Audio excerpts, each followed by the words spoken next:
Badan Kependudukan dan Keluarga Berencana Nasional atau BKKBN Sumatera Selatan menggelar rapat telaah tengah tahun program Bangga Kencana dan percepatan penurunan stunting tingkat Provinsi Sumatera Selatan tahun anggaran 2023. Rapat dibuka Gubernur Sumatera Selatan Herman Deru, diikuti 150 peserta baik dari internal BKKBN, unsur Pemda Provinsi dan Kabupaten Kota serta mitra kerja.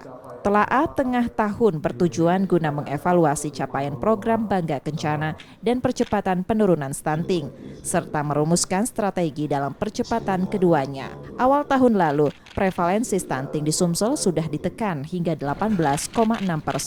Gubernur Sumsel berharap prevalensi bisa ditekan hingga di bawah 14% sesuai instruksi Presiden. Jangan sampai star syndrome. Kita ini bintangnya dalam penurunan stunting, tapi nggak boleh kita menjadi lalai. Maka dievaluasilah tengah tahun ini apa-apa yang harus ditingkatkan, apa-apa yang harus dipercepat. Mudah-mudahan kalau target PBB kita udah tercapai loh. Target PBB itu kan di bawah 20%. Kita ini ingin mengejar target presiden tahun ini. Target presiden itu 14%. Kalau pajak Sumsel 1 digit baik. Gubernur Sumsel juga mengukuhkan bapak dan bunda asuh anak stunting kepada ketua dan pengarah TPPS Kota Palembang, Kabupaten Muba, Oku dan Oku Timur, serta Kanwil DJPB dan Basnas Sumsel. Gubernur juga melantik kepengurusan Koalisi Kependudukan Indonesia Provinsi Sumsel.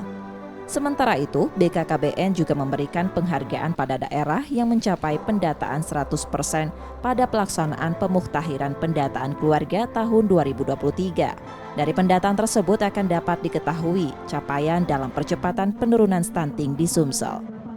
Jadi kita berada di angka 18,6%. Nah sekarang mulai bulan Agustus itu sudah sedang dilaksanakan survei status gizi Indonesia dalam rangka untuk mengukur angka stunting di Sumsel itu kan bisa turun apa enggak gitu kan, atau sebaliknya. Nah mudah-mudahan angka stunting di Sumsel itu bisa turun sesuai dengan harapan kita semua. Tingginya prevalensi stunting disebabkan kurangnya kepedulian terhadap gizi bagi ibu hamil dan anak yang baru lahir, antara lain lewat ASI eksklusif selama 6 bulan dan menjaga gizi bayi hingga usia 2 tahun. Untuk menekan angka stunting, BKKBN telah menyiapkan sejumlah program seperti pemberian edukasi terkait risiko dan penyebab stunting hingga pendampingan khusus terhadap keluarga dengan kasus stunting. Emriski Nurmizan, Kompas TV, Palembang, Sumatera Selatan.